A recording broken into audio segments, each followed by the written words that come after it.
Assalamualaikum warahmatullahi wabarakatuh dan selamat sejahtera semua kepada pelajar-pelajar tingkatan 5. Okey, hari ini cikgu akan sambung lagi topik kita iaitu berkaitan dengan kelapa sawit dan kepentingannya terhadap pembangunan negara.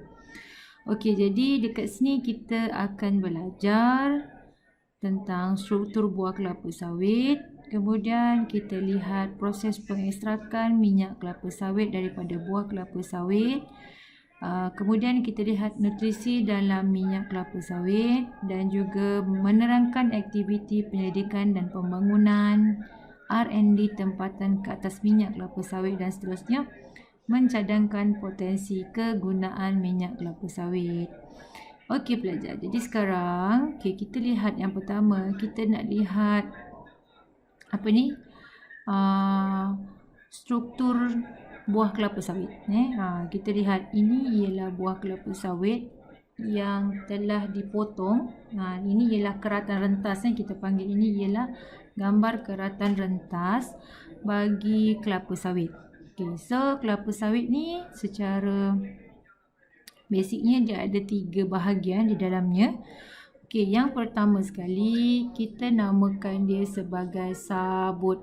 Okey, ataupun kita boleh panggil dia juga dalam bahasa Inggeris kita panggil sebagai mesokarp. Okey, sabut ataupun mesokarp. Jadi di dalam mesokarp ataupun sabut ini dia mengandungi paling banyak minyak. Okey, dia mengandungi paling banyak minyak.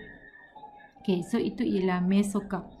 Okey, di sebelah mesokarp, di sebelah mesokarp ataupun sabut ni namanya ialah tempurung. Okey, dalam tempurung dia tidak ada minyak. Okey, tempurung lah sama macam kelapa. Kamu bayangkan kelapa yang biasa tu, pokok kelapa yang buah kelapa yang biasa tu dia ada tempurung. Sama juga dengan kelapa sawit, dia juga ada tempurung.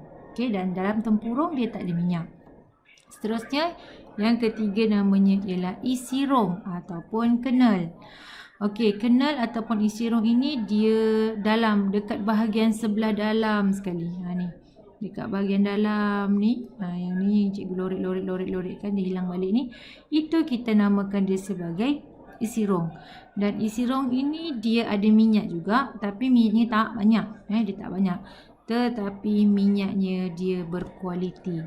Kalau misal kata kamu pergi pasar raya, kamu nampak ada minyak. Okey, minyak itu kamu tengok dia botol dia kecil tapi mahal dan namanya biasanya dia bagi nama minyak kernel. Namanya minyak kernel. So tu maknanya minyak itu diperolehi daripada kernelnya ataupun dekat bahagian dalam ni. Ni dekat bahagian yang cikgu lorikkan, yang cikgu letak warna kuning ni. Ini ialah kat sinilah datangnya minyak kernel. Dia tak samalah dengan minyak yang ni. Minyak yang daripada sabut. Minyak yang daripada sabut ni minyaknya banyak. Okey, yang paling banyak. Dalam isi rong ada juga dia minyak lebih sedikit minyak kuantitinya sedikit tapi dia mempunyai kualiti yang lebih tinggi. Okey, itu ialah tentang buah kelapa sawit. Okey, sekarang kita lihat peta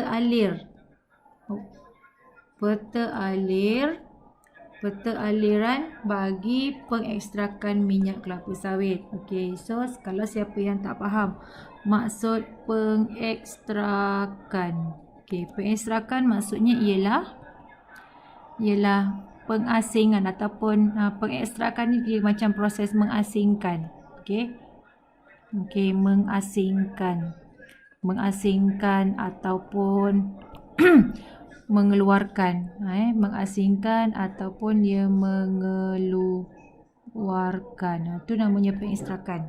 Sebab tu pengekstrakan maknanya kita nak ambil minyak sawit itu daripada buah asal dia. Okey, so kita nak ekstrak, kita nak ambil, kita nak asing, kita nak keluarkan minyak sawit tersebut. Okey, sekarang kita pergi kepada step-step dia. Okey, carta aliran dia. Kalau kamu tengok kat sini kita ada 8 langkah, okey, untuk mendapatkan minyak kelapa sawit. Okey, dia bermula dengan yang pertama ialah kita dapat buah dulu. Okey, ada buah kelapa sawit. Okey, itu step yang pertama. Buah kelapa sawit tu dalam bentuk tandan. Okey. Okay, cikgu kat sini cikgu tak dapat nak tunjuk. Okay, buah kelapa sawit yang original kamu boleh bayangkan. Tandan tu ialah dalam satu dia macam tandan ni dia macam mana dia. Okay, ini buah yang besar. Okay, ni tandan dia. Cikgu cuba lukis tak cantik lah. Dalam tandan ni dia akan ada buah lagi yang kecil-kecil tu. Yang buah yang kecil-kecil ni lah tadi yang kita tengok. Kamu bayangkan macam tu lah. Ni buah kelapa sawit dalam satu tandan. Dalam tandan ada lagi buah-buah yang lain yang kecil-kecil. Itu ialah kita panggil buah kelapa sawit di dalam tandan. Okey. Seterusnya kita lihat yang kedua, proses pensterilan. Okey. Dalam proses pensterilan, apa yang dibuat ialah kita steamkan dia. Okey. Apa tujuan kita steamkan dia? Untuk membunuh kulat dan bakteria yang merosakkan buah kelapa sawit. Okey. Kalau kamu ingat pensterilan ni kita pernah buat dulu. Kita pernah buat dulu tujuan pensterilan dalam bab 1. Apa pensterilan? Pensterilan ialah proses apa? Proses ataupun cara untuk apa? Untuk membunuh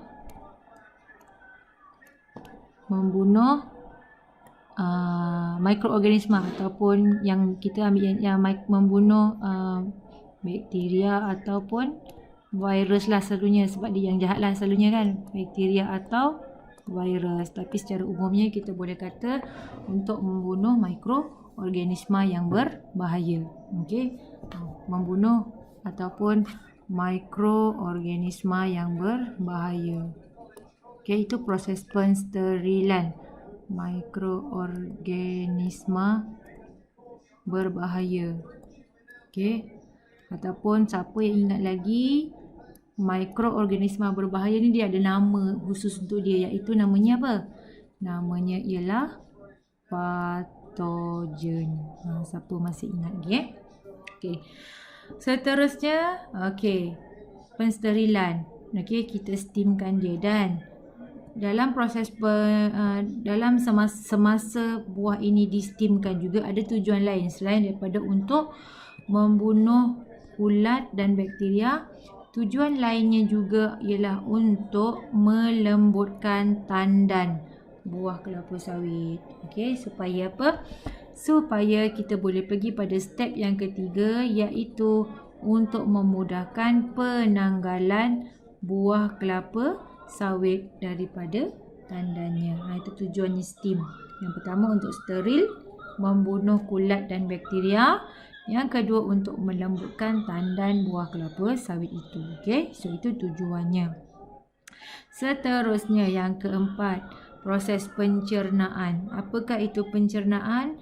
Di mana buah kelapa sawit dihancurkan. Okey, buah kelapa sawit tadi dihancurkan untuk mengasingkan sabut dan juga isi rong. Okey, siapa tak tahu sabut ataupun isi rong, rujuk balik kepada gambar rajah yang kita dah labelkan tadi.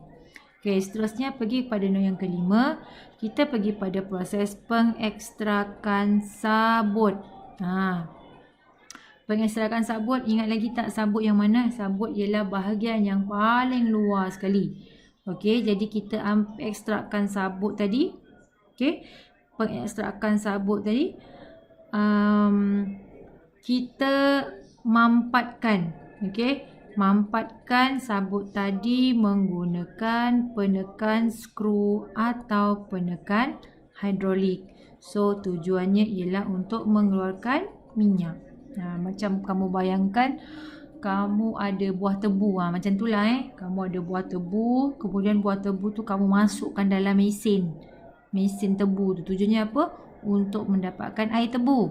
Tapi yang ini kita guna proses pengekstrakan ni, kita tekan menggunakan skru atau penekan hidrolik untuk dapatkan minyak. Okey, seterusnya pergi pada proses penurasan. Okey, penurasan, saya rasa semua orang tahu turas tu apa? Tapis. Nama biasa penurasan ni ialah kita tapiskan dia. Kita tapis dia.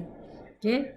Maksudnya tapis tu apa? Untuk asingkan antara sabut dengan minyak. Okey. Jadi kita tapiskan dia supaya kita dapat minyak sahaja. Okey, seterusnya nombor 7, proses penulinan. Okey, proses penulinan kita buat asid fosforik ditambah. Okey, dalam proses penulinan asid fosforik ditambah untuk menghilangkan kekotoran. Ada satu namanya asid. Nama asid tu ialah asid fosforik. Kita tambahkan untuk menghilangkan kekotoran. Dan seterusnya kita tambahkan juga dengan karbon. Apa tujuan karbon? Untuk singkirkan bahan pewarna dalam minyak kelapa sawit. Untuk singkirkan bahan pewarna di dalam minyak kelapa sawit. Dan seterusnya kita dapat minyak masak. So itu ialah proses pengekstrakan minyak kelapa sawit. Okey, sekarang kita teruskan kepada kegunaan minyak kelapa sawit. Okey, cikgu pergi ringkas saja. Saya rasa tak perlu terangkan panjang-panjang.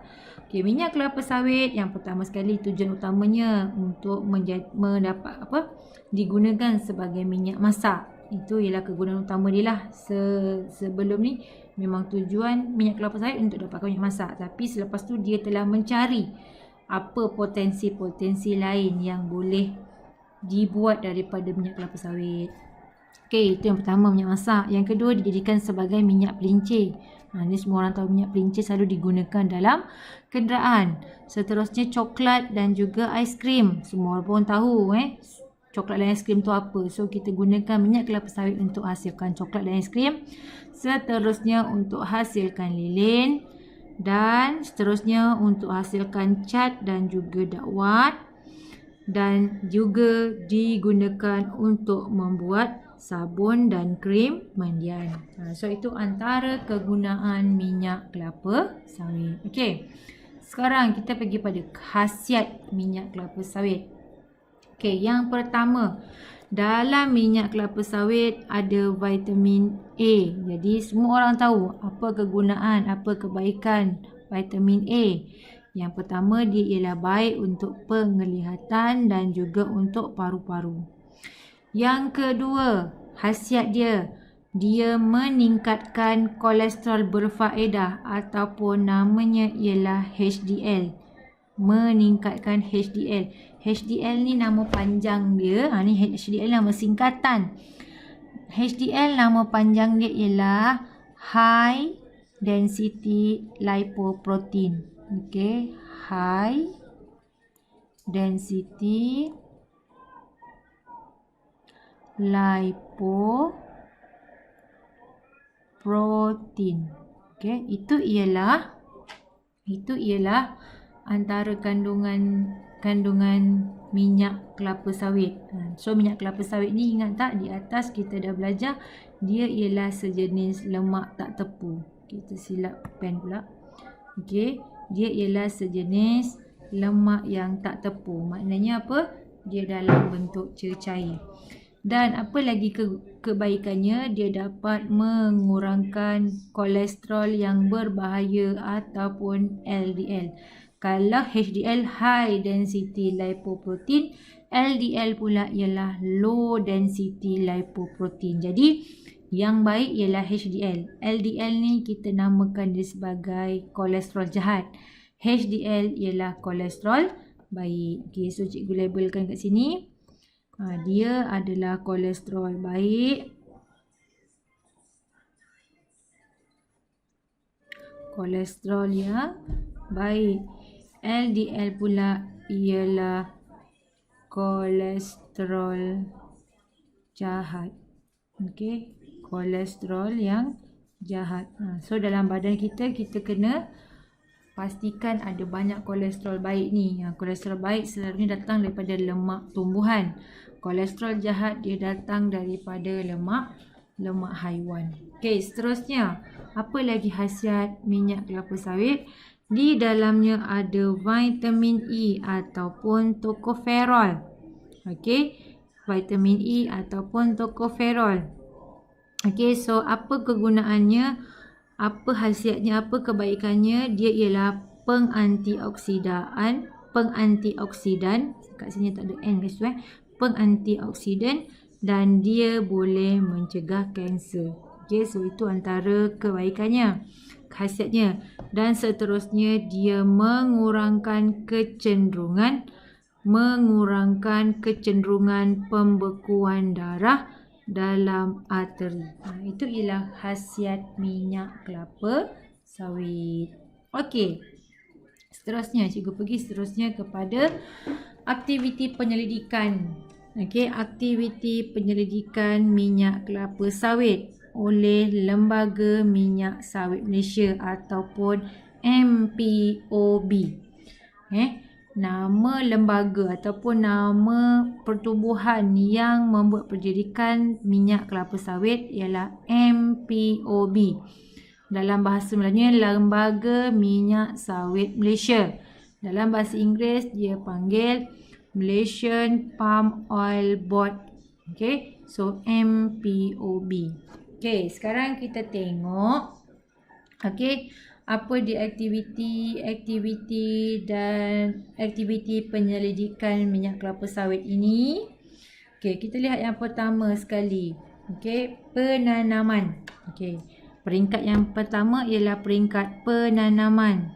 Dalam peringkat penanaman, mereka cuba menghasilkan baka kelapa sawit yang bermutu tinggi.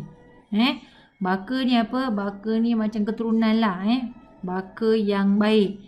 Okay, so dia nak dapatkan baka yang bermutu tinggi.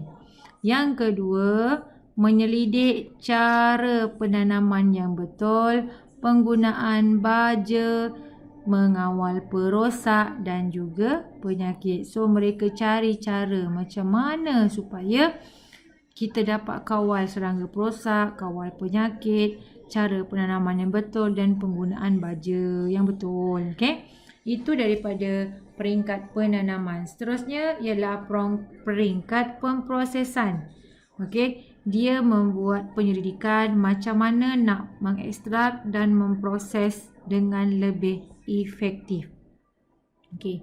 Itu ialah mengekstrak dan memproses dengan cara yang lebih efektif, yang lebih berkesan. Seterusnya, peringkat pengawalan pencemaran di kilang. Okey, mereka jalankan penyelidikan supaya sisa yang terhasil daripada kelapa sawit yang tak berguna tu, yang dah dibuang tu, kita cuba buat kajian. Mereka cuba buat kajian supaya apa yang kita boleh guna dengan sisa-sisa ini. Okay, sisa-sisa kelapa sawit yang dibuang ni, apa yang kita boleh manfaatkan dia. Okay, mungkin kita boleh buat tenaga biomas, ataupun mungkin mereka boleh jadikan dia sebagai makanan haiwan, ataupun apa-apa saja. So, mereka buat kajian tentang ni, bahagian pengawalan pencemaran di kilang. Seterusnya, penghasilan minyak dan barangan. Okay, mereka mencari kegunaan baharu. Okay, mencari kegunaan baharu bagi minyak kelapa sawit. Okay, mencari kegunaan baharu bagi minyak kelapa sawit. Mungkin setakat ni tadi kita yang dekat atas tadi, di slide yang atas kita dah nampak dah kegunaan-kegunaan yang ada, yang setakat ni mereka dah buat. So, mereka cuba cari. Mungkin mereka nak hasilkan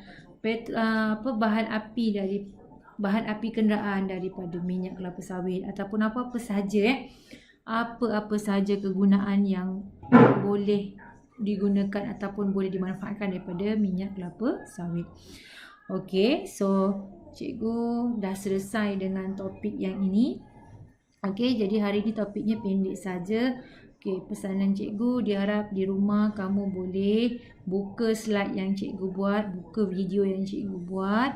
Okey, lengkapkan semua buku kerja kamu berdasarkan kepada apa yang cikgu dah beri ni. Okey, so lengkapkan buku kerja kamu. Okey, itu sahaja. Semoga di rumah kamu boleh belajar sewaktu cuti ni, waktu cuti PKP ni. Kalau sekiranya cuti ni panjang lagi ataupun disambung, so kita terpaksa, cikgu terpaksa buat cara ini sahaja cara untuk bantu kamu. Okay, itu sahaja untuk hari ini. Okay, jaga diri di rumah, jaga kesihatan, stay at home. Okay, itu sahaja. Assalamualaikum dan selamat sejahtera.